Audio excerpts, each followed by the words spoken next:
She felt her manager's hand yank her hair in front of 50 diners. Humiliated. Helpless. Then a Mafia boss at table 7 stood up, his voice quiet but absolute. What she didn't know, the man who defended her had sworn to leave violence behind.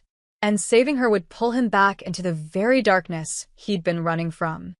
The wine glass shattered before Isabella Conti even realized what she'd done. Red liquid spread across the white tablecloth like blood at a crime scene, soaking into the expensive fabric and dripping onto the guest's lap. The woman, dripping in diamonds and fury, shrieked loud enough to silence the entire restaurant. "You clumsy idiot." Isabella's hands trembled as she grabbed napkins, her apologies tumbling out in a desperate rush. "I'm so sorry, ma'am. Please let me." "Get away from me." The woman stood, her designer dress stained crimson. "This is a $3,000 Valentino." The dining room of Casa Verona had gone deathly quiet. 50 pairs of eyes watched the scene unfold. The soft jazz music from the corner suddenly felt inappropriate, almost mocking. Isabella's face burned with humiliation as she tried to salvage the situation, but her hands wouldn't stop shaking. Then she heard the footsteps. Heavy, deliberate, angry. Marco Ricci, the restaurant manager, stormed across the dining room floor like a bull seeing red. His face was twisted with rage, veins bulging at his temples. Isabella had seen that look before, usually right before someone got fired. "You stupid," he didn't finish the sentence. Instead, his hand shot out and grabbed a fistful of Isabella's dark hair, yanking her head back so violently that she gasped in pain. The napkins fell from her hands. "How many times do I have to tell you?" Ricci snarled, his face inches from hers, his breath hot and sour. "You're worthless. Absolutely worthless. This is the third mistake this week." Tears stung Isabella's eyes, but she refused to let them fall. Not here. Not in front of everyone.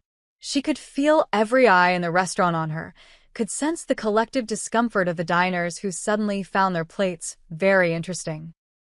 "Let go of me," she managed to choke out, her scalp screaming in pain. "You're fired," Ricci shouted, shaking her head like a rag doll. "Do you hear me? Fired. Get your things and let her go." The voice cut through the chaos like a knife through silk, quiet, but somehow louder than Ricci's shouting. It carried authority that didn't need volume. Everyone turned. At table 7, near the window overlooking the Chicago skyline, a man stood slowly.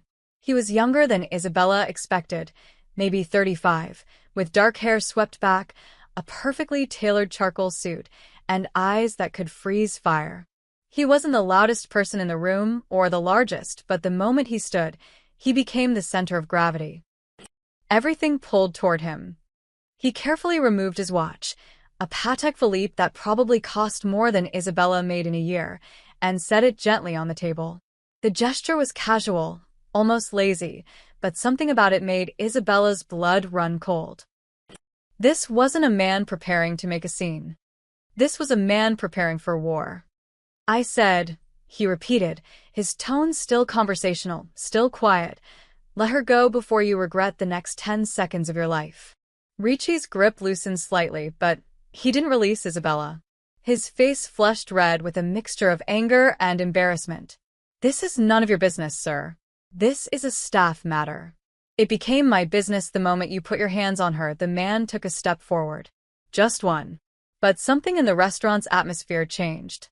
2 other men, large, silent, wearing suits that didn't quite hide their builds, stood from a nearby table. They didn't say anything. They didn't have to. Isabella felt Ricci's hand tremble in her hair. "Do you know who I am?" Ricci tried, his voice cracking slightly. "I've been managing this restaurant for 8 years. I have every right to discipline my staff as I." "You have 3 seconds." The man's voice dropped even lower, almost gentle now, which somehow made it more terrifying. 3. 2-inch.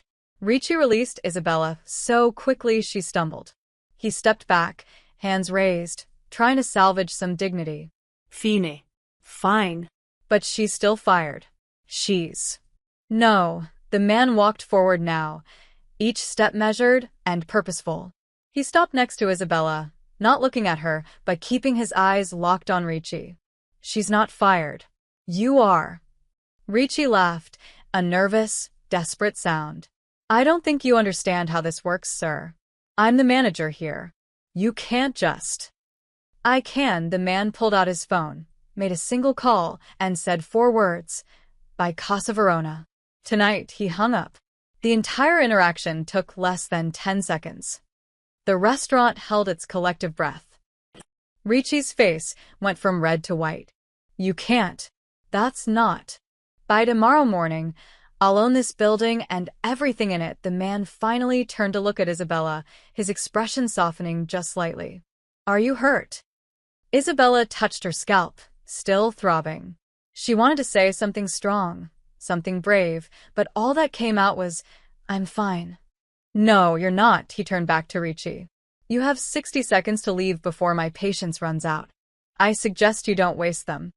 Ricci looked around desperately, hoping for support, for someone to challenge this stranger's authority. But the other diners looked away. The kitchen staff had gathered at the door, watching silently. Even the hostess seemed to shrink into the corner. The 2 bodyguards took a step closer. Ricci fled. He actually ran through the restaurant, knocking over a chair in his haste to reach the exit. The door slammed behind him, and the silence that followed was deafening. The man straightened his cuffs, picked up his watch, and fastened it back onto his wrist.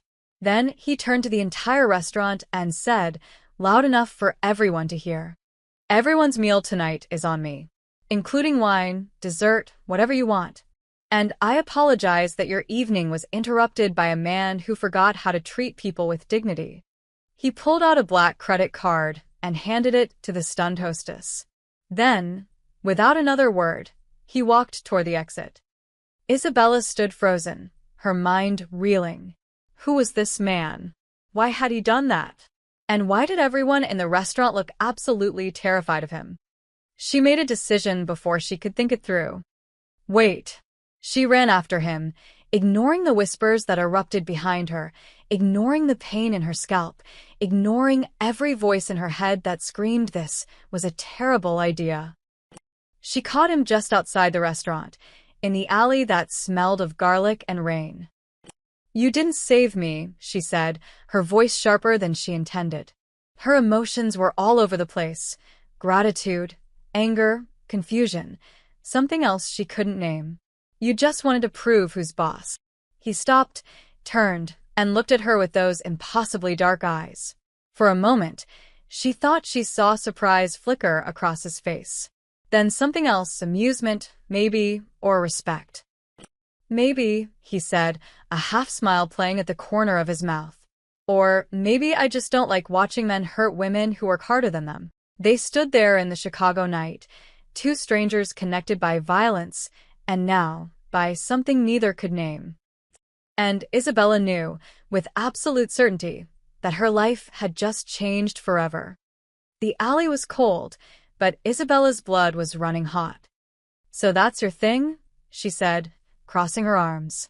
You swoop in, throw money around, and expect everyone to fall at your feet in gratitude.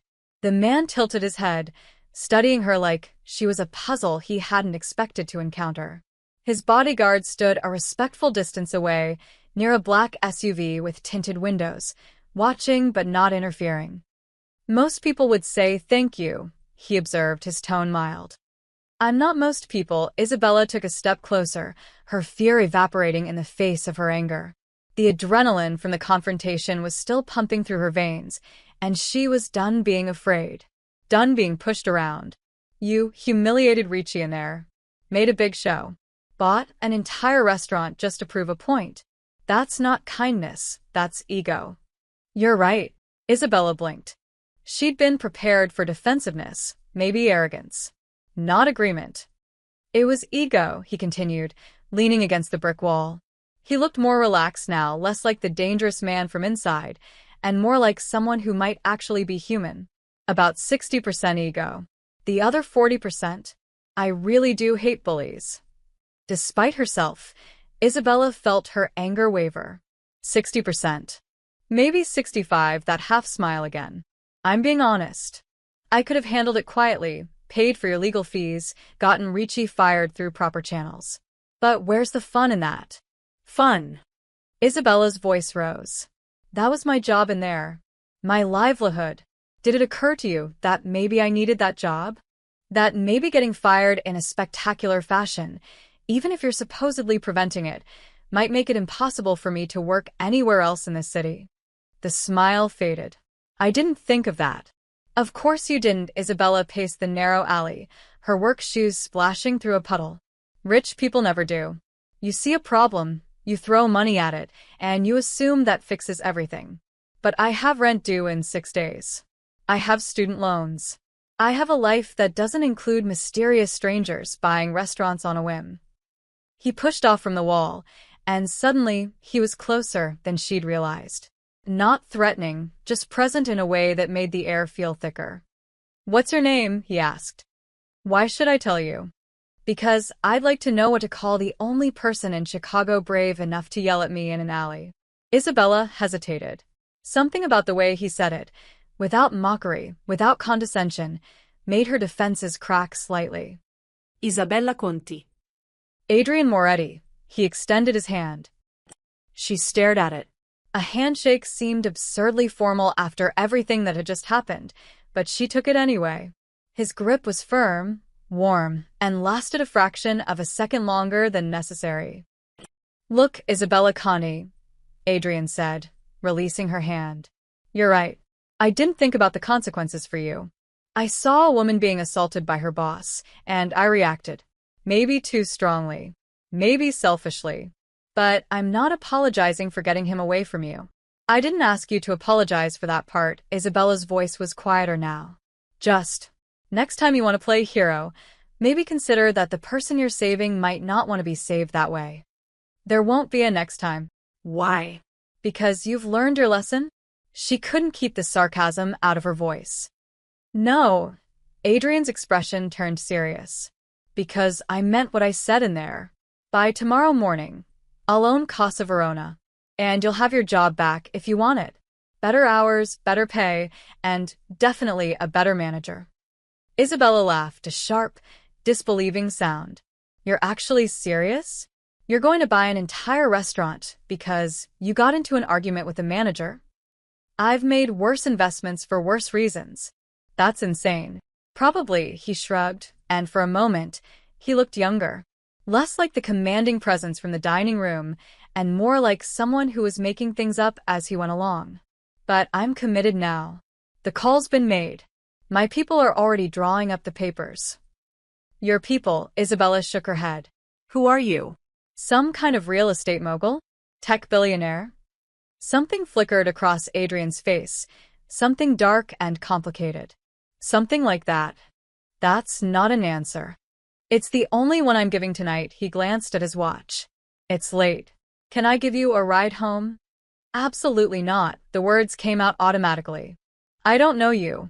You could be a serial killer for all I know. Fair point. Adrian pulled out a business card.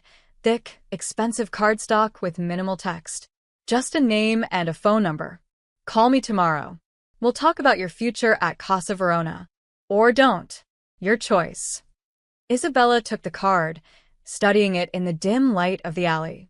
The name meant nothing to her, but something about the weight of it in her hand felt significant. Why do you care? She asked. Really? Why does any of this matter to you? Adrian was quiet for a long moment. When he spoke, his voice was softer, stripped of the confidence and control. My mother was a waitress, he said, in Florence before we moved to the States. She worked 16-hour shifts at a restaurant where the owner treated her like dirt, grabbed her, yelled at her, just like Ricci did to you. One night, he hit her. She quit, but the damage was done. She never quite trusted restaurants again. Never quite trusted men in power again. Isabella's throat tightened. I'm sorry. Don't be sorry. Just don't let men like Ricci make you small.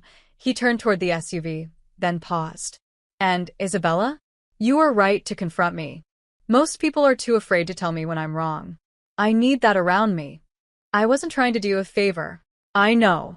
That's what made it valuable. He walked to the SUV, his bodyguards opening the door in perfect synchronization.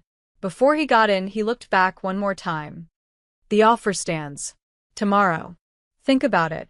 Then he was gone, the SUV disappearing into Chicago's late-night traffic, leaving Isabella standing in an alley holding a business card and wondering what the hell had just happened to her life. She looked down at the card again. Adrian Moretti. Why did that name sound familiar? Isabella didn't sleep that night. She lay in her cramped studio apartment, staring at the water-stained ceiling, turning Adrian's business card over and over in her hands. Every time she closed her eyes, she saw the scene replaying, Ricci's hand to her hair, the wine spreading across the tablecloth, and those dark eyes watching from table 7. By 6 in the morning, she gave up on sleep and made coffee. By 7, she was back at Casa Verona. The restaurant looked different in daylight, smaller somehow, less magical. The windows she'd cleaned 1,000 times reflected the morning sun. The door she'd walked through for 3 years stood closed, a handwritten sign taped to the glass, closed for renovations. Renovations. Already. He actually did it, Isabella whispered. You didn't hear? She jumped. Carlos, one of the line cooks, was leaning against the building with a cigarette. He looked exhausted, his chef's whites rumpled like he'd slept in them. Hear what? Girl, where have you been? Carlos took a long drag. It's all anyone's been talking about. That guy from last night? He bought the whole place. Paid cash. The owners didn't even try to negotiate. They just took the money and ran. Isabella's stomach flipped. He really did it. That's not even the crazy part. Carlos lowered his voice, glancing around like the empty street might be listening. You know who he is, right? Adrian Moretti. He gave me his card. And the name doesn't ring any bells? When Isabella shook her head, Carlos's eyes widened. Jesus, Isabella. Adrian Moretti. As in the Moretti family. As in Chicago's most dangerous. He stopped himself, took another drag. You really don't know? A chill ran down Isabella's spine. Know what? Before Carlos could answer, Maria appeared in the doorway. The head hostess had been at Casa Verona longer than anyone, 15 years of seating guests and managing reservations. She looked pale, shaken. Isabella, thank God, Maria grabbed her arm. Come inside. We need to talk. All of us. Inside, the entire staff had gathered, waiters, cooks, dishwashers, even old Tony, who usually never left the kitchen. They were clustered around the bar, voices hushed, phones out. The energy felt wrong, almost funeral-like. What's going on? Isabella asked. We've been researching our new boss, said James, a waiter who'd been there almost as long as Maria. He turned his phone around, showing Isabella a news article. And we found some interesting information. The headline made Isabella's blood run cold. Moretti family patriarch dies in prison, end of a criminal empire. She grabbed the phone, scrolling through the article. The words jumped out at her in fragments. Organized crime, racketeering, violence, money laundering, Chicago's underworld, 30-year sentence. And there, in a grainy photo from 15 years ago, was a younger Adrian Moretti standing beside a gray-haired man at some kind of formal dinner. His father was Vincent Moretti, Maria said quietly. One of the most powerful mob bosses in Chicago history. They controlled everything, gambling, construction, unions. The FBI spent 20 years trying to bring them down. But they did, James added. Big trial about 8 years ago. Vincent Moretti got life in prison. Died there 2 years ago. Heart attack. Isabella's hands trembled as she scrolled through more articles. There were photos of Adrian, younger, angrier, being led away by federal agents. Headlines screaming about trials and testimonies and plea deals. Adrian testified against his own father, Carlos said. That's how the feds finally got him. The son turned state's witness, gave them everything. Bank accounts, shell companies, the whole operation. He was never charged with anything himself, Maria pointed out. The articles say he was kept out of the family business. Vincent wanted him to go legitimate, get an MBA, clean up the family image. Adrian cooperated with the investigation in exchange for immunity. Still, James said darkly, you don't just walk away from a family like that. Once you're Moretti, you're always Moretti. Isabella felt dizzy. The man who'd defended her last night, who'd talked about his mother with such tenderness, who'd smiled that half-smile in the alley, he was the son of a mob boss. His father had died in prison for crimes that probably included murder. There's more, Carlos said. After the trial, Adrian disappeared, completely off the grid for like 5 years. No one knew where he went. Then, about 2 years ago, he resurfaced. Started investing in businesses around Chicago. Restaurants, mostly. Real estate. All legitimate, supposedly. But what? Isabella's voice came out hoarse. But the word on the street is that he's not just investing. Maria glanced toward the door, as if checking for eavesdroppers. People say he's rebuilding. Not the criminal empire, something different. Power through money instead of violence. Some people call him the legitimate prince. Others say he's even more dangerous than his father because you can't see him coming. And he bought this restaurant, Isabella said slowly. Because I yelled at my manager?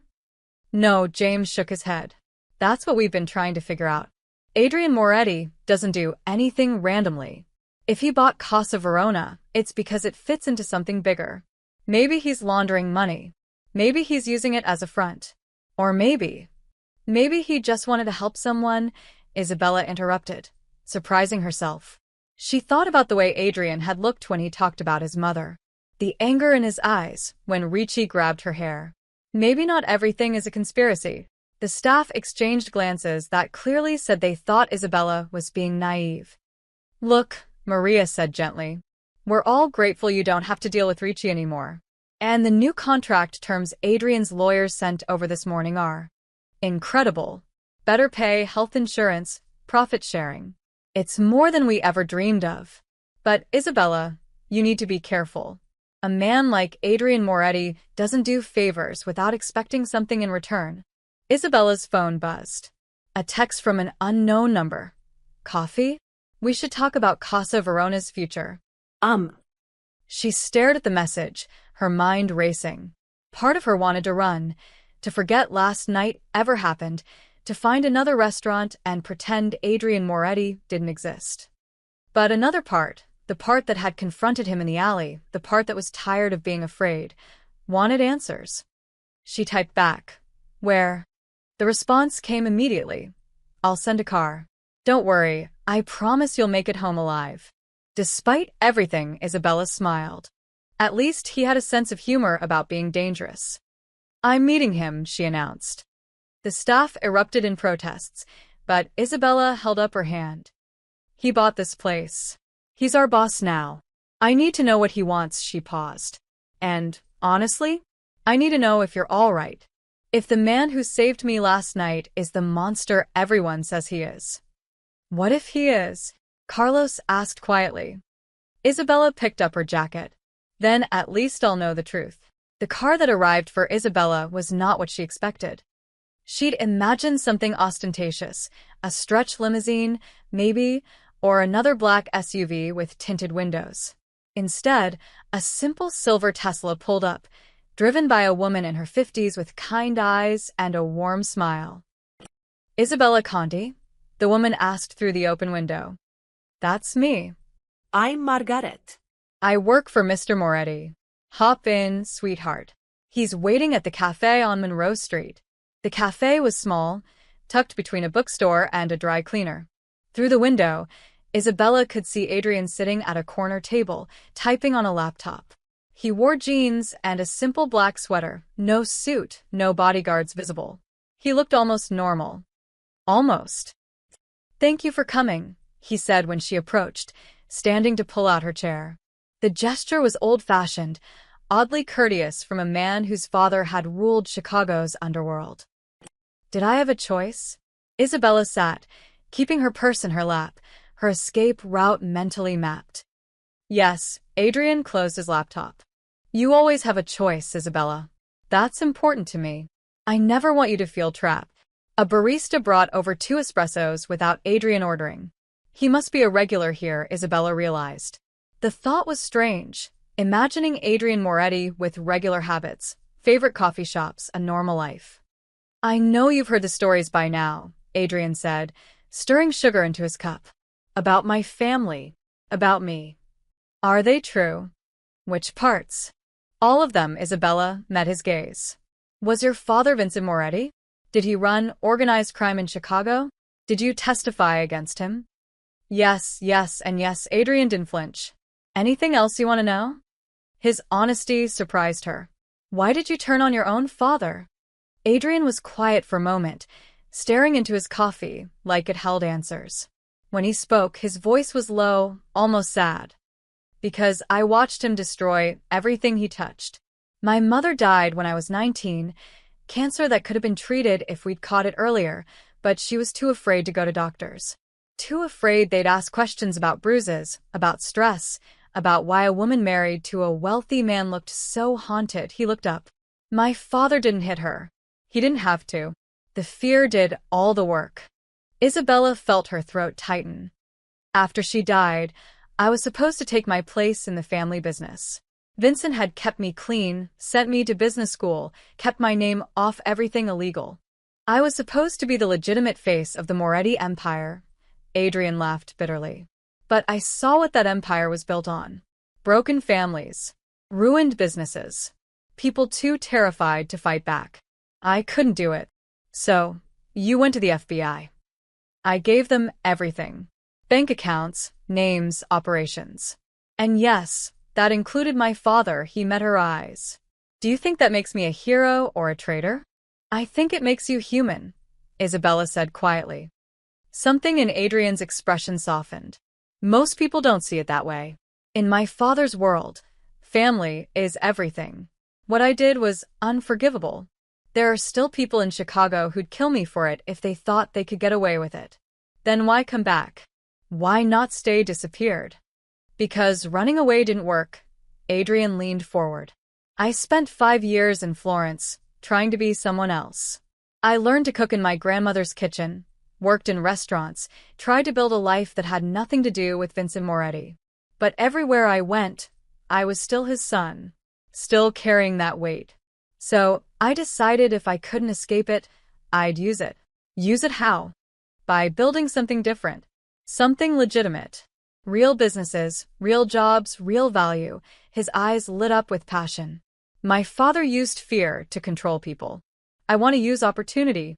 That's why I invest in restaurants, in small businesses. That's why I bought Casa Verona. Because you want to prove you're not your father, Isabella said. No, Adrian shook his head. Because I want to prove I'm better than him. And that's where you come in. Isabella tensed. What do you mean? Adrian slid a folder across the table. I'm offering you a position. Operations consultant for Casa Verona. You'd work directly with me to rebuild the restaurant. New menu, new management structure, new culture. Better than it was. Better than anything in Chicago. Isabella opened the folder, and her jaw dropped. The salary listed was 3 times what she'd been making. Health insurance, profit sharing, a signing bonus that would cover 6 months of rent. This is insane, she breathed. It's fair compensation for someone with your skills and insight. My skills. Isabella laughed. I'm a waitress. I spill wine on customers and get yelled at by managers. What skills could I possibly? You know that restaurant inside and out, Adrian interrupted. You know what works and what doesn't. You know what the staff needs, what the customers want. And more importantly, you had the courage to tell me I was wrong. Do you know how rare that is? Most people are too afraid of me to be honest. I need someone who isn't. Isabella stared at the contract. It was everything she'd ever wanted. Financial security, respect, a chance to actually build something instead of just serving it. But the price. What do you really want from me? She asked. I want you to help me prove that the Moretti name can mean something good. Adrian's voice was intense now, almost pleading. I want someone who'll call me out when I'm being an arrogant ass. I want a partner who sees possibilities, not just problems. And yes, I want someone who reminds me why I'm doing this in the first place. I'm not your redemption story. I'm not asking you to be, he leaned back. I'm asking you to be excellent at your job, to push back when I'm wrong, to help build something worth being proud of. Everything else, the philosophy, the meaning, that's my problem, not yours. Isabella looked at the contract again. At the bottom, there was a handwritten note. You treat me as an equal, or this doesn't work. I see. She looked up sharply. Did you write this? I figured you'd want that in writing, Adrian smiled. Well, do we have a deal? Every logical part of Isabella's brain screamed to her to walk away. Adrian Moretti was dangerous, complicated, dragging a legacy of violence behind him like chains. Getting involved with him, even professionally, was asking for trouble. But she thought about Ricci's hand in her hair, about 3 years of scraping by on tips and dealing with abuse, about the way Adrian had stood up for her when no one else would. And she thought about the passion in his voice when he talked about building something better. I have one condition, she said. Name it. You treat me as an equal, not as a project, not as a statement, not as proof of your redemption. If this is going to work, it's because we're partners. Real partners. Adrian extended his hand across the table. That's exactly why I chose you. Isabella took his hand, sealing a deal that would change everything. When do I start? Right now. Adrian grinned, a real smile this time, not the careful half-smile from before. We have a restaurant to rebuild. And trust me, Isabella Conti, you're going to love what we're about to create. She believed him. God help her, she actually believed him. The next 2 weeks passed in a blur of sawdust, paint samples, and arguments. Absolutely not, Isabella said, holding up the menu proposal. Truffle oil on everything? This isn't 2015, Adrian. People want honest food, not pretentious garbage. Adrian looked up from the floor plans spread across what used to be Casa Verona's dining room. Construction workers moved around them, tearing out old booths and refinishing the hardwood floors. It's a classic flavor profile, he protested. It's lazy. Isabella circled 3 items with a red pen. If you want to honor your Italian heritage, let's do it right. Real ingredients, simple preparations. Your grandmother didn't use truffle oil, did she? A smile tugged at Adrian's mouth. She'd have thrown it at my head. Smart woman, Isabella tossed the menu back to him. Try again. It became their rhythm. Adrian would propose something, usually too expensive, too complicated, or too influenced by whatever food trend he'd read about. Isabella would shoot it down, and they'd argue until they found something better.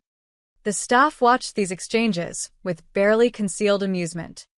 They fight like an old married couple, Carlos whispered to Maria as Adrian and Isabella debated tile choices for the 3rd time that day. Except married couples eventually agree on something, Maria whispered back. But they were wrong. Beneath the arguments, Adrian and Isabella were building something remarkable. The new Casa Verona, they decided to keep the name, was taking shape as a blend of old-world elegance and modern comfort. Adrian's eye for design and Isabella's practical knowledge of how a restaurant actually worked created something neither could have achieved alone. The late nights started in the 2nd week. Go home, Adrian said one evening, finding Isabella still at the restaurant at 11 p.m., reviewing supplier contracts. I will. Just finishing these. Isabella, you've been here since 7 this morning. So have you. He couldn't argue with that. Instead, he went to the kitchen, the only part of the restaurant still functional, and came back 15 minutes later with 2 plates of pasta. You cooked. Isabella stared at the cacio e pepe like it might be poisoned. My grandmother's recipe. I told you I spent time in her kitchen. Adrian sat across from her, twirling pasta on his fork. Eat. You can't rebuild a restaurant on coffee and stubbornness alone. Isabella took a bite and nearly moaned. The pasta was perfect, silky, rich, with just the right amount of black pepper bite. This is incredible. My grandmother believed good food was medicine. For the body and the soul. Adrian watched her eat with an expression she couldn't quite read. She used to say that cooking for someone was the most honest thing you could do. You can't fake it. Either you care enough to do it right, or you don't. Did you cook for your father? The question slipped out before Isabella could stop it. They'd avoided talking about Vincent Moretti since that first conversation at the cafe. Once, Adrian said quietly, when I came back from business school, I made him dinner, everything my grandmother taught me. I thought maybe if I showed him I could create something beautiful, something that didn't hurt people, he'd understand why I couldn't join the family business. What did he say? He said cooking was for women and servants. That I was wasting my education. Adrian set down his fork. 3 months later, I went to the FBI. Isabella reached across the table, her hand covering his. She didn't plan it, didn't think about it. The gesture just felt right. I'm sorry, she said. Don't be. It led me here, his hand turned under hers, their fingers intertwining. To this restaurant. To this moment. The air between them changed. Charged. Isabella became acutely aware of how close they were sitting, how his thumb was tracing small circles on her palm, how his dark eyes seemed to see straight through her.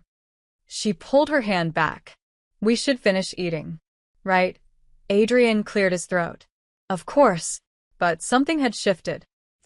The next night, Isabella burned her hand on a hot pan while testing recipes in the kitchen. Damn it! She dropped the pan, tears springing to her eyes. Adrian was beside her in seconds. Let me see. It's fine, Isabella, his voice was firm but gentle. Let me see. She held out her hand. The burn wasn't terrible, red and angry, but not blistering. Adrian led her to the sink, running cool water over it with a tenderness that made her chest ache. You need to be more careful, he murmured, examining the burn. I know how to handle a kitchen. I know. But I'd prefer if you kept all your fingers. He found the first aid kit, pulling out burn cream and gauze. Hold still. His fingers were gentle as he bandaged her hand, his head bent in concentration. Isabella watched him work, noticing details she'd tried to ignore before. The way his hair fell forward, the strong line of his jaw, the faint scar above his left eyebrow. Where'd you get that scar? She asked. Adrian touched his eyebrow reflexively. Bar fight. I was 22, drunk, and stupid. Told some guy he was wrong about the best pizza in Chicago. Isabella laughed. You got into a fight over pizza? It was Giordano's versus Lou Malnati's. These things matter. He finished tying off the bandage. There. Good as new. But he didn't let go of her hand. They stood there, the kitchen quiet except for the hum of the refrigerator, neither moving, neither breathing. Adrian, Isabella whispered. I know, his voice was rough. This is complicated. You're my boss. Technically, we're partners. You're Vincent Moretti's son. I can't change that. His thumb brushed across her knuckles. But I can choose who I am now. Who I want to be. And who's that? Someone worthy of the way you look at me. He stepped closer. Someone who doesn't screw this up. Isabella's heart hammered. Screw what up? This. Us. Whatever this is becoming. She should step back. Should put professional distance between them. Should remember that Adrian Moretti was dangerous in ways that had nothing to do with his family name and everything to do with the way he made her feel. Instead, she stood on her toes and kissed his cheek. Thank you. For the bandage. She left him standing in the kitchen, but she could feel his eyes on her all the way to the door. That night, alone in her apartment, Isabella touched her bandaged hand and smiled. This was definitely complicated. But maybe, just maybe, complicated was exactly what she needed. We need to go to Siena, Adrian announced 3 days later, walking into the restaurant with 2 plane tickets. Isabella looked up from the wine list she was curating. Excuse me? There's a culinary festival. 3 days. The best artisan producers in Tuscany, olive oil, cheese, wine, pasta makers. If we're going to make Casa Verona authentic, we need authentic partnerships. He slid a ticket across the table. We leave tomorrow. Tomorrow? Isabella's voice rose. Adrian, I can't just drop everything and fly to Italy. We have the grand opening in 3 weeks. The staff training starts Monday.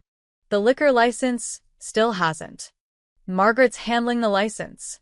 Carlos can run the training. He knows the menu as well as we do. And the opening will be better if we have real Italian ingredients, not the commercial stuff we can get in Chicago. Adrian leaned against the table. Besides, when's the last time you took a vacation? I don't take vacations. I work. Exactly my point. He pushed the ticket closer. 3 days, Isabella. Think of it as research. Business expenses, separate hotel rooms, completely professional. The way he said completely professional made her think he was trying to convince himself as much as her. This is insane, she said, even as she picked up the ticket. That seems to be my specialty. Siena in September was golden. Isabella had never been to Italy, never been anywhere, really. Her parents had immigrated from Italy to Chicago before she was born, but they'd never had money to visit. Standing in the Piazza del Campo, surrounded by medieval buildings and the smell of espresso, she felt something unlock in her chest. It's beautiful, she breathed. Adrian stood beside her, his expression softer than she'd ever seen it. My grandmother brought me here when I was 10. She said Siena was where Tuscany kept its heart. He pointed toward the Duomo. Come on. The festival starts in an hour, but I want to show you something first. They walked through narrow streets that wound like secrets, past shops selling hand-painted ceramics and leather goods. Adrian moved through the city like he belonged here, greeting shopkeepers in fluid Italian, navigating the maze of alleys without hesitation. He stopped at a small trattoria tucked into a corner. This is where my grandmother worked before she moved to America. The owner's grandson runs it now. An elderly man emerged, his face lighting up when he saw Adrian. They embraced, rapid Italian flowing between them. Then the old man turned to Isabella, taking her hands.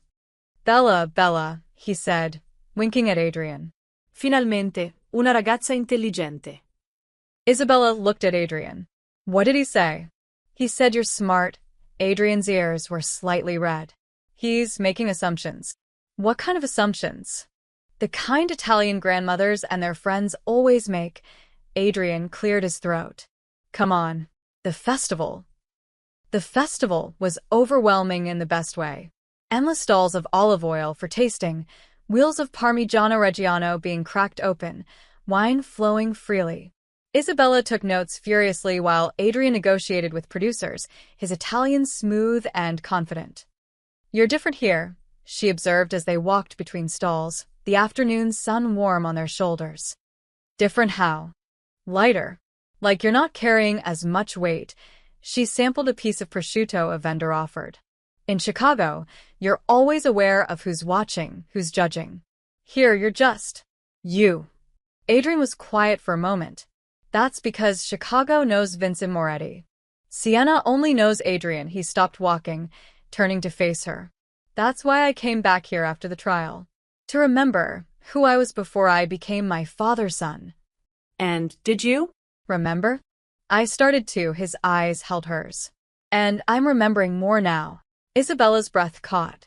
They were standing in the middle of a crowded festival, surrounded by noise and laughter, but it felt like they were completely alone. Adrian, try this. A vendor interrupted, thrusting glasses of wine at them. Brunello di Montalcino. The best in Tuscany. The moment broke. Isabella laughed, taking the glass. To research. To research, Adrian agreed, but his eyes said something different. They had dinner at a small restaurant outside the city walls, overlooking the Tuscan countryside. The sun was setting, painting everything gold and amber. Where are you really running from? Isabella asked, emboldened by wine and the distance from Chicago. Adrian swirled his wine, considering. That's not quite the right question. Then what is? What am I running toward? He set down his glass. For years, I thought I was running from my father's legacy. From the violence, the fear, the darkness. But that's not it. I'm running toward something my father never could, peace. A life built on creation instead of destruction. That's a beautiful goal, Isabella said softly. It's also exhausting. Adrian's voice was raw. Every day in Chicago, I feel people watching, waiting for me to become him, to slip back into that world. Some days, I'm so tired of fighting against expectations that I wonder if it wouldn't be easier to just give in. But you don't. No. Because that would mean he won. Adrian looked at her, and in the fading light, he looked younger, vulnerable. And because now I have something worth fighting for. The restaurant. More than that, he reached across the table, his fingers finding hers. A reason to be better than I was yesterday. Isabella's heart raced. Adrian, we work together. This could complicate. I know he didn't let go of her hand. I've been telling myself that for 2 weeks. Stay professional. Keep distance. Don't make things messy. But Isabella, I'm tired of running from things that scare me. And you terrify me. Why? Because you make me want things I didn't think I deserved. A real partnership. Trust. Something that isn't built on fear or power or legacy. His thumb traced circles on her palm. You make me want to be someone worth knowing. You already are, Isabella whispered. The words hung between them, heavy with meaning. Then Adrian stood, coming around to her side of the table. He offered his hand. Walk with me? They walked through the Tuscan evening, through olive groves and past stone farmhouses, not talking, just existing together. When they reached a small overlook, Adrian stopped. I don't want to screw this up, he said quietly. Then don't, Isabella turned to face him. Don't make promises you can't keep. Don't treat me like I'm fragile. Don't. He kissed her. Soft, tentative, asking permission with every second. Isabella's hands found his chest, feeling his heartbeat racing as fast as hers.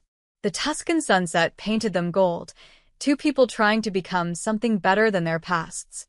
When they pulled apart, Adrian rested his forehead against hers. Still complicated, he murmured. Absolutely, Isabella breathed.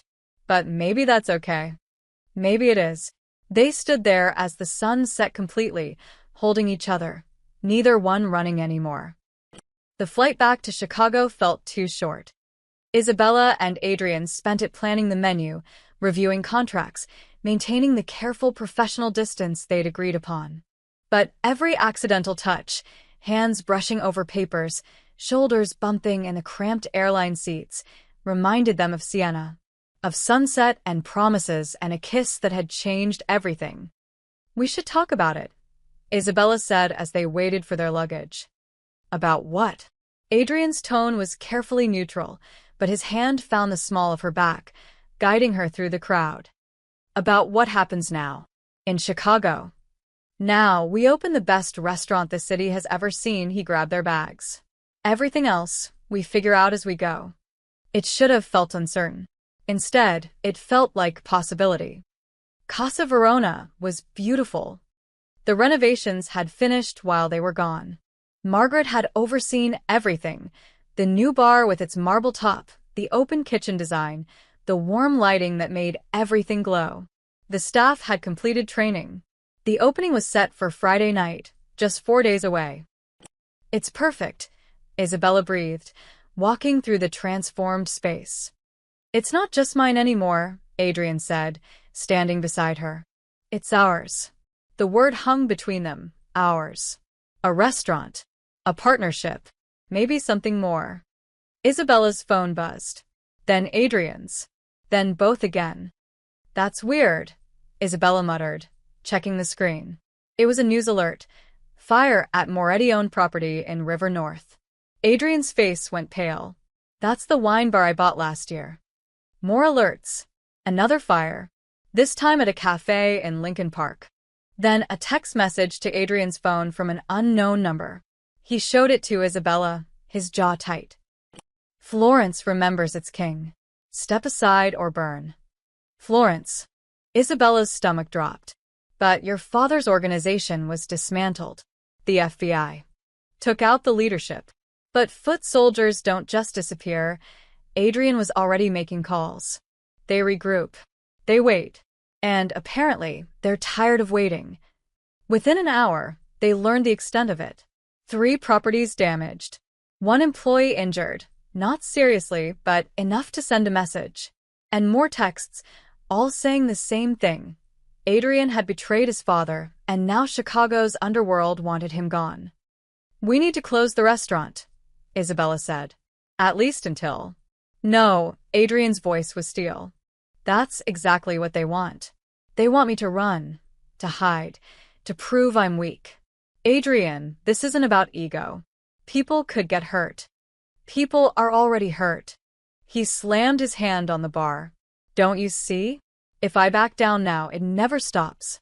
They'll keep burning, keep threatening, keep taking until there's nothing left." Isabella grabbed his arm. "Then what do we do?" Adrian was quiet for a long moment.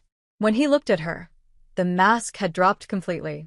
This wasn't the smooth investor or the reformed son. This was something harder, something forged in a world Isabella had only read about.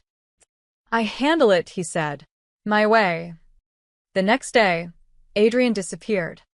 Isabella tried calling, texting, even going to his penthouse apartment. Nothing. Margaret would only say, "He's taking care of business. Give him time." But the restaurant still needed to open. Isabella threw herself into preparations, working 18-hour days, trying not to think about where Adrian was or what taking care of business meant. On the third day, Marco arrived. Isabella knew him from photos, Adrian's oldest friend, the one who'd stood by him during the trial. He was tall, broad-shouldered, with a scar running down his left cheek and eyes that had seen too much. "You're Isabella," he said. It wasn't a question. "Where's Adrian?" "Working. He asked me to check on you. Make sure you're safe." "Safe from what?" Marco's expression was grim. "From the consequences of being connected to him." He showed her a file, surveillance photos of her apartment building, her routes to work, even photos of her with Adrian in Siena. Someone had been watching them for weeks. "These are Sal Romano's people," Marco explained. "He was Vincent's underboss. Did 10 years, got out last month. He's been consolidating what's left of the old crew, and he sees Adrian as a traitor who needs to be dealt with." Isabella's blood ran cold. "Why are you telling me this?" "Because Adrian's about to go to war, and he's trying to keep you out of it. But you should know what you're in the middle of." Marco leaned against the bar. "He's different with you. Softer. And that makes you a target. Then we go to the police. The FBI. We have—" Marco's smile was bitter. "Adrian's been working with federal prosecutors all day. But legal channels take time. And Romano won't wait. So, what is Adrian doing? What he swore he'd never do again. Playing the game his father taught him." Adrian returned that night. Isabella was alone in the restaurant, going over final details for the opening, when she heard the door.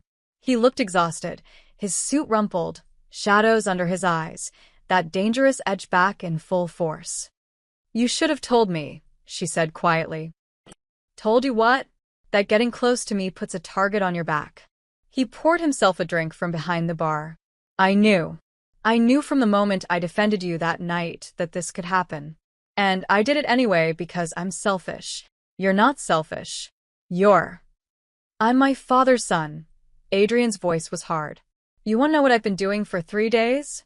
I've been systematically destroying Romano's operation. Not with bullets or bombs. I promised myself I'd never go back to that. But with money, with lawyers, with pressure on the right people. I've frozen his accounts, gotten his properties seized for tax violations, turned 3 of his lieutenants into federal witnesses." He drained the glass. "I've been using every dirty trick my father ever taught me. The only difference is I'm doing it legally. Barely." Isabella walked to him, taking the glass from his hand. "Did it work?" For now. "Romano's operation is crippled. He can't move money, can't operate. His crew is scattering." Adrian's laugh was hollow. "Congratulations. You're in business with Chicago's most dangerous legitimate businessman." "Stop." Isabella grabbed his face, forcing him to look at her. "Stop punishing yourself for surviving. Stop apologizing for being good at something your father taught you. You used those skills to protect people, to protect me. That doesn't make you him. You don't know what I'm capable of." "Then show me." She didn't let go. "Show me the worst of you, Adrian. Show me the darkness you're so afraid of." Because I've seen the best, and I'm not going anywhere. Something in Adrian's expression cracked. He pulled her close, his forehead against hers. I don't deserve you. Probably not. But you're stuck with me anyway, she kissed him. Hard, fierce, claiming. We open in 2 days. And Romano or not, Chicago or not, we're doing this together.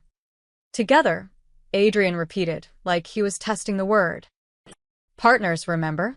For the first time in 3 days, Adrian smiled. Partners. Outside, Chicago glittered with 1,000 lights. And somewhere in those shadows, Sal Romano watched and waited.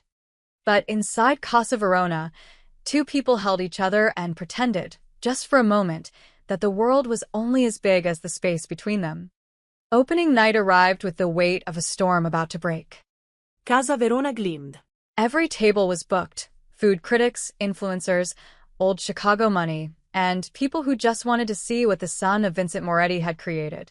The kitchen hummed with controlled chaos. The staff moved like dancers in perfectly choreographed positions.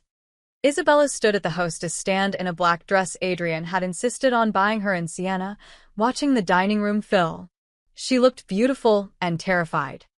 Breathe, Adrian murmured, appearing beside her in a perfectly tailored navy suit.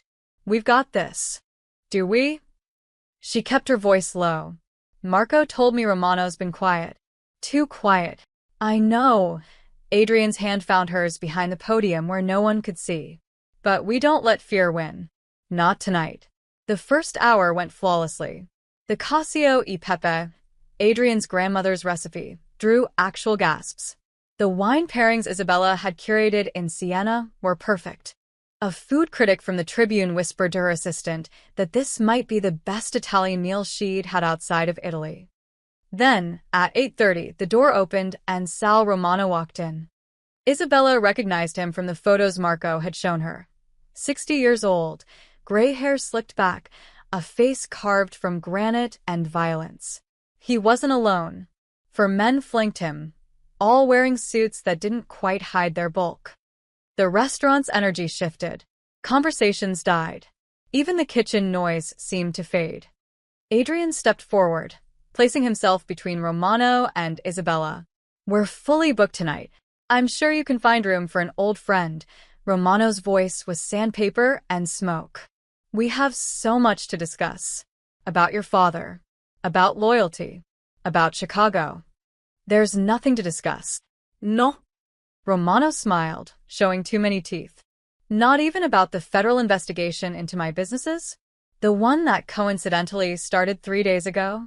With sealed evidence that only someone with intimate knowledge of old Moretti operations could provide. Adrian's expression didn't change. I don't know what you're talking about. Liar. Romano took a step closer. His men tensed. You're just like Vincent, always thinking you're smarter than everyone else. But at least your father had the balls to do his own dirty work. My father, Adrian said quietly, dangerously, died in a cage. If you want to follow him there, keep talking. The threat hung in the air. Isabella's heart hammered. She could see Marco and 2 other security personnel moving closer through the crowd, trying to look casual. Romano laughed. You think you can threaten me, boy? I was breaking bones for your father when you were still in diapers. You might wear nice suits and buy restaurants, but you're still Moretti. Still a criminal pretending to be legitimate. The only difference between us, Adrian said, his voice carrying through the silent restaurant, is that I learned legitimacy is a better weapon than violence. You burn my properties? I freeze your accounts. You threaten my people? I turn yours into witnesses. You want a war? I'll bury you with paperwork and prosecutions so deep you'll wish you were in the same cell as my father. Tough words. Romano's hand moved toward his jacket. Everything happened at once. Marco was there, gripping Romano's wrist. The other security personnel surrounded Romano's men. Adrian didn't move, didn't even flinch. You're not going to shoot me, Adrian said calmly. Not here, not in front of 50 witnesses, not with federal agents probably outside right now because you're stupid enough to violate your parole by coming within 100 feet of me. Romano's face went purple. You set me up. I gave you rope.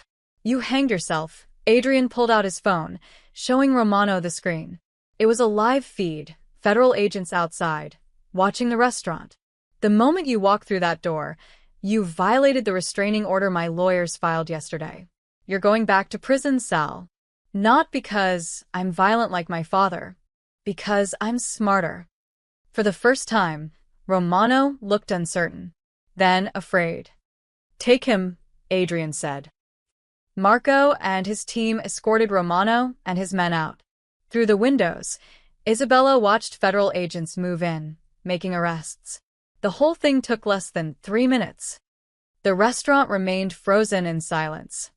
Then Adrian turned to the dining room, his composure perfect, and said, I apologize for the interruption. Tonight's desserts are on the house. Please enjoy your meals. Like a spell-breaking, conversation resumed. The kitchen started moving again. Someone laughed nervously. A critic took another bite of pasta and made notes. But Isabella saw what others didn't. The tremor in Adrian's hands as he straightened his cuffs, the way his jaw clenched, the storm behind his carefully controlled expression. She followed him to his office in the back.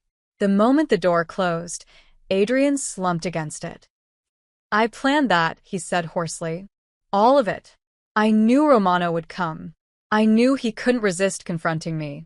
And I used his pride, his anger, to put him back in prison. You protected everyone here. I manipulated him. Adrian looked at her with haunted eyes. Just like my father would have.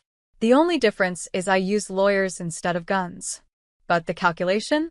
The coldness? That was all Vincent Moretti. Isabella crossed to him, taking his face in her hands. No. Your father would have had Romano killed. You had him arrested. Your father ruled through fear. You just showed an entire restaurant, an entire city, that you can defend yourself without violence. That's not Vincent. That's you. You sound so certain. I am certain, she kissed him softly. Because Vincent Moretti would never have opened a restaurant, would never have learned to cook, would never have stood up for a waitress being abused by her boss. You're not your father, Adrian. You're the man who chose a different path. Adrian pulled her close, holding her like she was the only solid thing in a shifting world. What if I make the wrong choice? What if one day I wake up and I am him? Then I'll be there to remind you who you really are. Isabella pulled back just enough to meet his eyes. That's what partners do. A knock on the door. Marco stuck his head in. Romano's in custody. Federal agents want a statement, but they said it can wait until tomorrow. And boss, the dining room is applauding. Adrian blinked. What? They went back to the dining room. The guests were standing, clapping. Not for the drama, for the food, the ambience, the courage it took to face down the past and keep serving excellent pasta. Adrian took Isabella's hand and squeezed it tight. Together, he whispered. Together, she confirmed. And for the first time since he'd returned to Chicago, Adrian Moretti smiled like he believed he might actually deserve peace. 3 weeks after Romano's arrest, Adrian drove Isabella to the countryside. Casa Verona had become the hottest reservation in Chicago. Reviews called it transformative, a love letter to Italian cuisine, proof that redemption is possible. Isabella had been interviewed by food magazines. Adrian had been profiled in business journals. They were successful beyond their wildest dreams. But success came with scrutiny. Cameras followed them. Gossip sites speculated about their relationship. Every decision was analyzed, every move questioned. Chicago was watching, waiting to see if the reformed Moretti would stumble. Where are we going? Isabella asked as city gave way to farmland. Somewhere no one's watching, Adrian said. The villa appeared after an hour of driving, a stone farmhouse on 20 acres, surrounded by overgrown gardens and wild grass. It was beautiful in a forgotten way, like something from a dream. My grandmother's house, Adrian said, helping Isabella out of the car. After she died, my father kept it but never came here. Too many memories of her, I think. After he went to prison, it just sat empty. They walked through rooms thick with dust and silence. The kitchen still had her pots hanging on hooks. The garden still had her rosemary growing wild.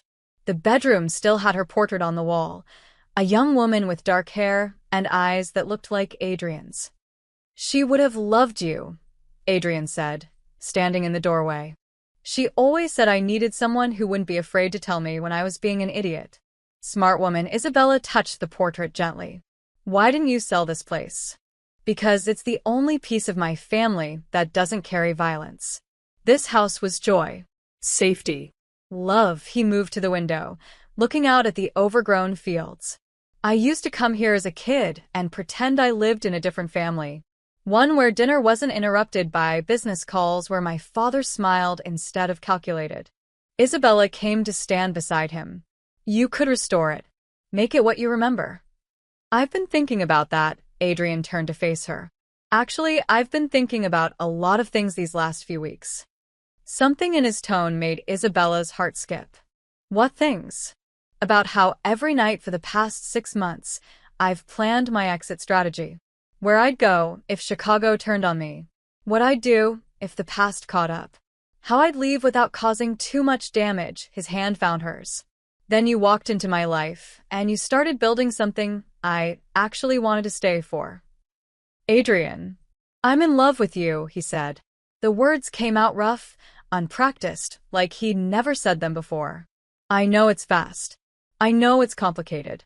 I know you signed on to rebuild a restaurant, not to deal with federal investigations and mob threats and a partner with enough baggage to fill a cargo plane. But I can't keep pretending this is just professional. Can't keep pretending I don't think about you every second of every day."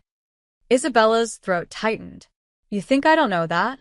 You think I haven't noticed how you always make sure I eat dinner? How you stand between me and the door whenever someone enters? How you look at me like I'm something precious instead of just your business partner? Then why haven't we talked about it? Because talking about it makes it real. And real means it can break." Isabella turned away, arms wrapped around herself. "Everything in my life before you was safe and small. Terrible tips, angry managers, but predictable.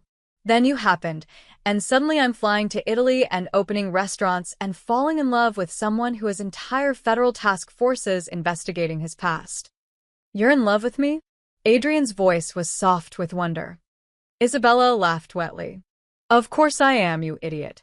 I've been in love with you since Siena. Maybe even before, since that first night when you bandaged my hand and looked at me like I mattered." Adrian crossed to her in 3 strides, turning her to face him. "You do matter. You're the only thing that matters." "That's not true. The restaurant matters. Your redemption matters. Your grandmother's memory matters. All of that matters because you make me want to be worthy of it." His hands cupped her face.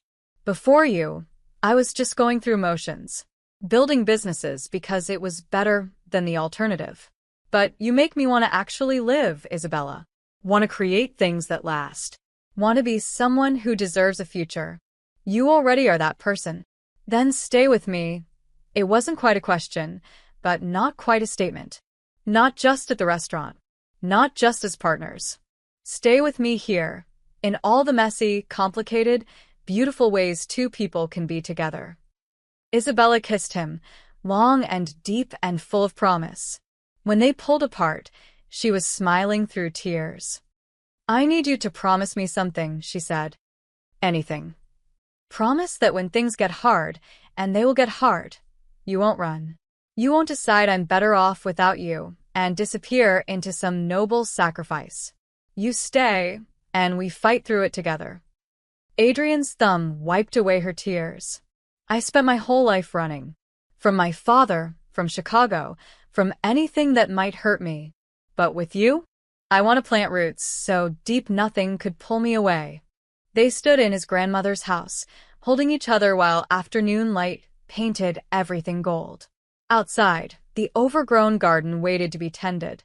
The fields waited to be planted. The house waited to be filled with life again. "We could open a second location," Isabella said suddenly. Here.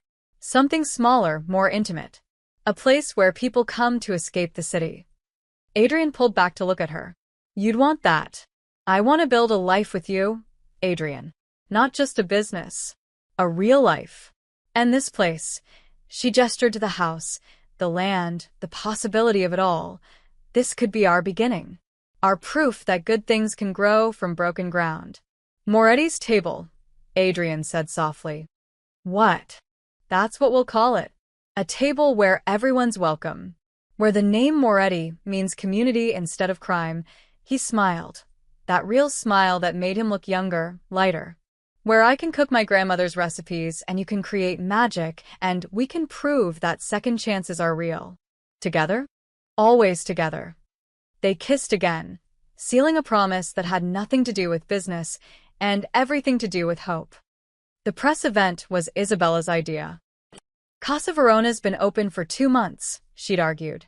We need to capitalize on the momentum. Show Chicago that we're not just a flash in the pan. So they planned an evening showcase, local food writers, lifestyle bloggers, a photographer from Bon Appetit. A celebration of their success, and an announcement about Moretti's table, the countryside location they'd been quietly developing. The restaurant gleamed. Staff circulated with champagne and small plates. Adrian gave a speech about second chances and community that had several journalists actually tearing up. Isabella stood beside him, proud and terrified in equal measure. Then she saw Ricci. He was at the back of the crowd, half hidden behind a reporter. Thinner than she remembered, his face haggard, his clothes wrinkled. But his eyes burned with something dark and desperate. Isabella's breath caught. She touched Adrian's arm, nodding toward the back. Adrian's expression hardened. He signaled Marco with a subtle gesture, but continued his speech without missing a beat. Marco began moving through the crowd, casual but purposeful. Ricci saw them noticing, and he ran. Not toward the exit, toward the kitchen. Everybody stay calm, Adrian said into the microphone, his voice steady even as Isabella saw the tension in his shoulders. We're going to take a brief intermission. Please enjoy the appetizers. We'll be right back. He handed the microphone to a confused staffer and moved quickly toward the kitchen, Isabella right behind him. Adrian, wait, she started. Stay here.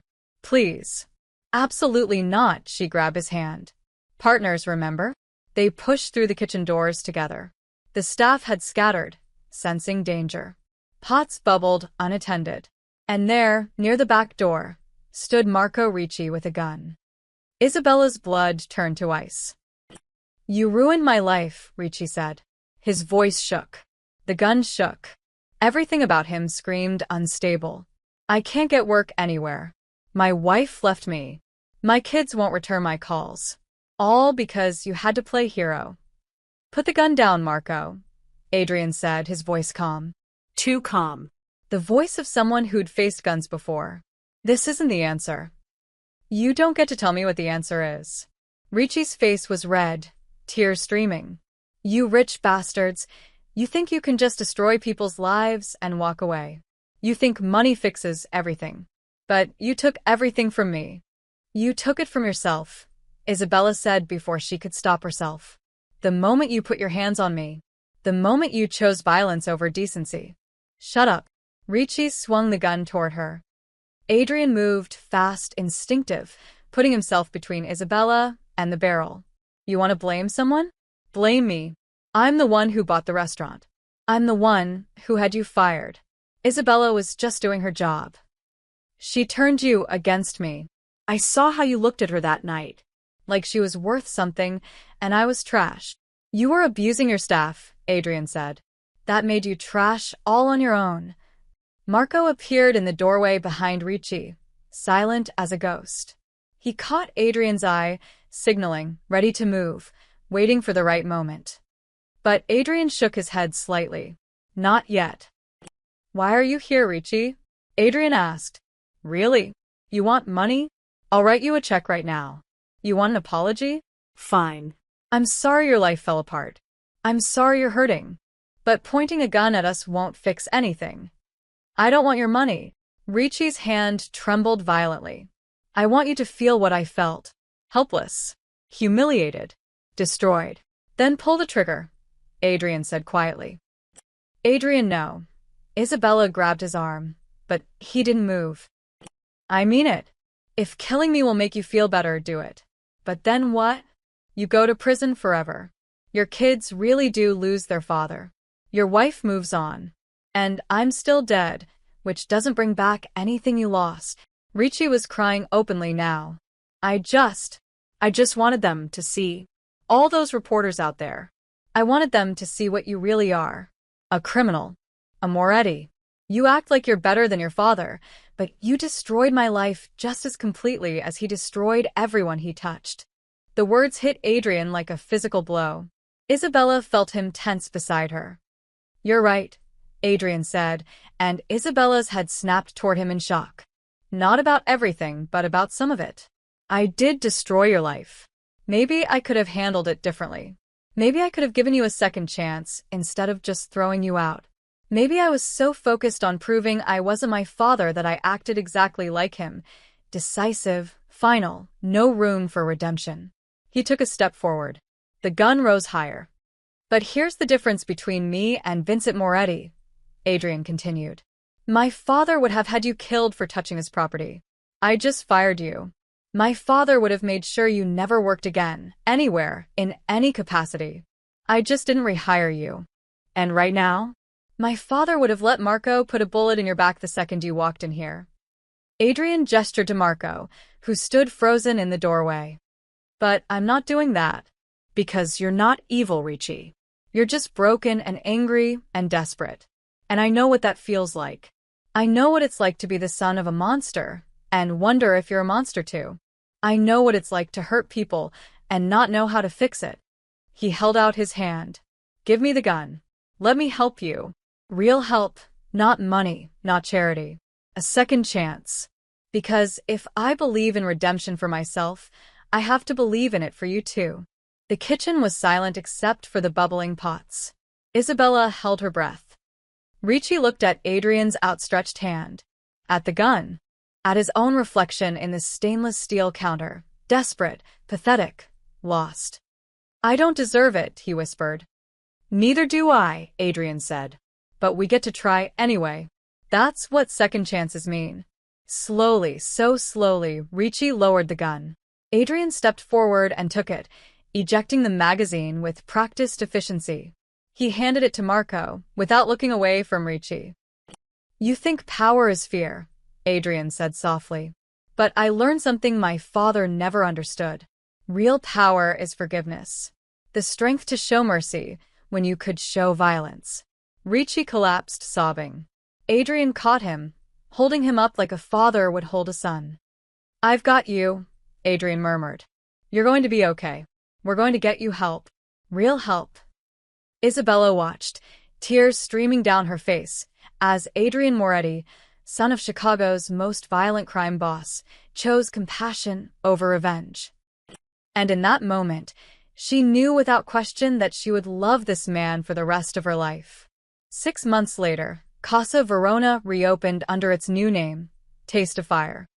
The rebrand had been Isabella's idea. We've been through fire, literal and metaphorical, she'd said. Let's own it. Let's show Chicago that fire doesn't just destroy. It transforms. The name resonated. Critics loved the symbolism. The menu reflected it too. Wood-fired pizzas, flame-roasted vegetables, dishes that embraced heat and transformation. Adrian had added his grandmother's recipes, each one a small rebellion against his father's legacy. The night of the grand reopening, Isabella stood at the entrance in a deep red dress, greeting guests with a confidence she'd never imagined possessing 6 months ago. She wasn't just a waitress anymore. She was co-owner, operations director, the heart of Taste of Fire. Nervous, Adrian appeared beside her, looking devastating in a black suit. Terrified, she admitted. What if people don't? They will, he squeezed her hand quickly, privately. Because we built something real. Something that matters. He was right. The restaurant was packed. Every table filled with people who'd been waiting months for this moment. The wine Isabella had sourced from Siena flowed freely. The kitchen moved like a symphony. Even old Tony, who never smiled, was grinning as he plated dishes. Chicago Tribune's food critic approached them during the appetizer course. This is remarkable, she said, gesturing to her plate of burrata with fire-roasted tomatoes. But I have to ask, how do you respond to people who say this is just good PR? That you're using a restaurant to rehabilitate the Moretti name? Adrian opened his mouth, but Isabella spoke first. I'd say they're half right, she said, and felt Adrian's surprised glance. This absolutely rehabilitates the Moretti name, but not through PR, through action. Every person working here has healthcare, fair wages, and profit sharing. Every ingredient is sourced ethically from suppliers we pay on time. Every decision we make asks, does this create value or does it extract it? She looked at Adrian. Adrian could have opened a restaurant anywhere, could have hidden behind a corporate structure, kept his name off the door. Instead, he put his family name on something that builds up instead of tears down. That's not PR. That's purpose. The critics scribbled notes, nodding. And you? How do you respond to speculation about your relationship with Mr. Moretti? Some say it's a conflict of interest mixing business with love. Isabella finished. I'd say that love is exactly what makes this work. We challenge each other. We push each other to be better. And yes, sometimes we argue about whether truffle oil has any place in modern cuisine. It doesn't, Adrian interjected. But those arguments make us stronger. Both the relationship and the business, Isabella smiled. Besides, if we can survive federal investigations, mob threats, and an armed confrontation in our kitchen, I think we can handle running a restaurant together. The critic laughed. You might be the most honest restaurateur I've ever interviewed. After she left, Adrian pulled Isabella aside into the quiet of his office. That was amazing, he said. The way you handled her questions, the way you defended. Us, Isabella finished. I defended us, Adrian. Because I'm tired of apologizing for loving you. Tired of treating our relationship like it's something scandalous instead of something beautiful. I know. I just worry about the scrutiny it brings you. The way people look at you differently because you're with me. Let them look, she moved closer. Do you know what I see when I look at you? What? I see the man who cooks his grandmother's recipes at 2 a.m. when he can't sleep. I see the man who insisted we hire Marco Ricci's cousin when no one else would give her a chance. I see the man who cried when we got our first perfect review because it meant your mother would have been proud. Her hand found his cheek. I see the man I love. Everything else is just noise. Adrian kissed her, deep and slow and full of promise.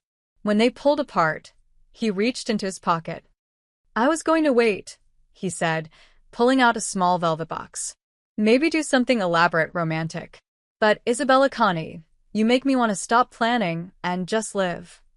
He opened the box.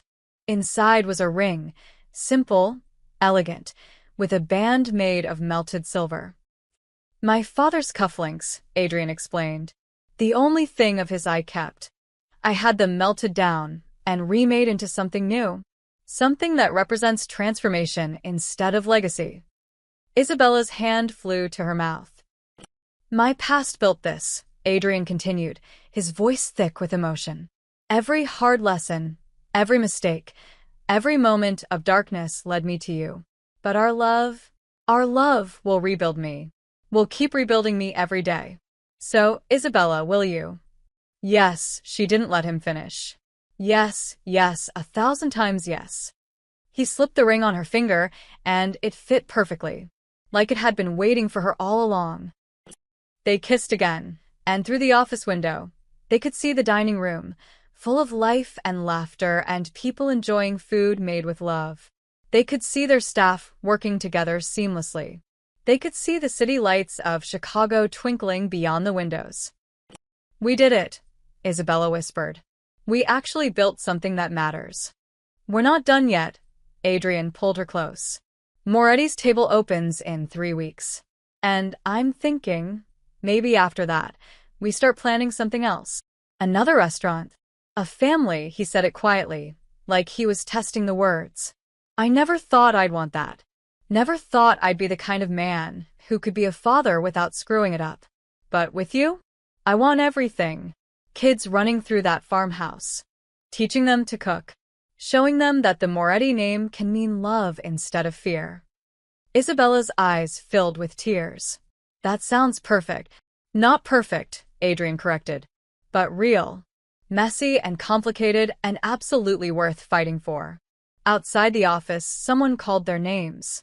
The dinner service was reaching its peak. Critics were asking for them. The restaurant needed its owners. But for just one more moment, they stayed there. Two people who'd found each other in fire and built something that would outlast the flames. Ready? Adrian asked, offering his hand. Isabella took it, her engagement ring catching the light. Always. They walked back into the dining room together, into the noise and heat and beautiful chaos of their creation. And Chicago, watching, judging, always analyzing, finally saw what they'd known all along. This wasn't just about a restaurant. It was about redemption. About proving that where you come from doesn't have to determine where you're going. It was about love being the only fire worth keeping. 1 year later, the Tuscan hills were golden. Moretti's table stood at the top of a gentle slope, surrounded by vineyards that Adrian and Isabella had planted themselves. The old farmhouse had been transformed, not into something modern and slick, but into something warm and alive. His grandmother's kitchen had been restored, expanded, made into the heart of a restaurant that felt more like coming home than going out to eat. Children played in the courtyard, their laughter echoing off stone walls that had been silent for too long. Local families mixed with visitors from Chicago, from Italy, from everywhere. There were no velvet ropes here, no dress codes. Just long wooden tables, good food, and the kind of welcome that made strangers feel like family. Isabella stood in the doorway, one hand resting on her growing belly, watching Adrian at the outdoor grill. He'd insisted on cooking outside for the opening, said his grandmother always believed the best food was made under open sky. "You're supposed to be resting," Maria called from inside, where she was managing the front of house. She'd moved from Chicago to help run Moretti's table, bringing her husband and grandchildren with her. "I'm standing."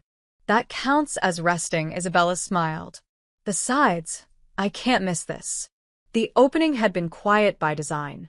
No press, no critics, no grand announcements. Just an invitation to the community. Come eat with us. The response had been overwhelming. Every table was full. People sat on the grass with plates balanced on their laps. Wine flowed. Music played. Carlos emerged from the kitchen with another tray of pasta. "Boss, we're running low on the cacio e pepe. Should I make another batch?" "Make 3, Isabella said. "And Carlos? Stop calling me boss. We've been over this." "Sorry, Isabella," he grinned. "Old habits." Adrian appeared beside her, smelling of wood smoke and herbs. His sleeves were rolled up, his face flushed from the heat of the grill. He'd never looked more handsome. "Come with me," he said, taking her hand. "There's something I want to show you." He led her away from the restaurant, up a small path that wound through the vineyard. The evening sun painted everything amber and gold. In the distance, the hills rolled away forever. They stopped at the top of the vineyard, where a single olive tree stood, ancient, gnarled, still bearing fruit after 100 years. "My grandmother planted this," Adrian said, his hand on the rough bark. "The year she married my grandfather. She told me once that olive trees live for centuries, that they survive drought, fire, frost, that they get stronger with age." He turned to Isabella. "I used to think that was just a nice story, but now I understand. She was telling me that good things, real things, they endure. They survive the hard seasons. They grow deeper roots." Isabella took his hand, placing it on her belly where their daughter kicked. "She would have loved this. All of it. I think she'd love you most of all." Adrian's eyes were bright. "You gave me something I thought the Moretti family had lost forever, hope. A future that isn't haunted by the past." "We gave each other that," Isabella corrected. They stood there as the sun began to set, painting the sky in shades of fire. Below them, laughter rose from Moretti's table. Music played. People ate and drank and celebrated the simple joy of being together. "I was thinking," Adrian said quietly, "about something Ricci said. back when he broke into Casa Verona. Isabella tensed slightly. Marco Ricci was doing better now. In therapy, working at a community center Adrian had funded, slowly rebuilding his life. But the memories still carried weight. He said I was like my father because I destroyed his life, Adrian continued.